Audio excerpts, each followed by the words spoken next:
Navya moves on to present a Kannada Javali.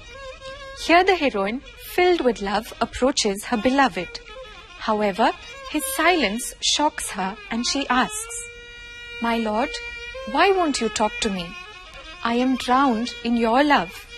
Why this silence? Manmata's arrows are tormenting me. Is it fair on your part to refrain from talking to me now?" Kannada Javali.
ಮಾತಾಡಬಾರದೇನೋ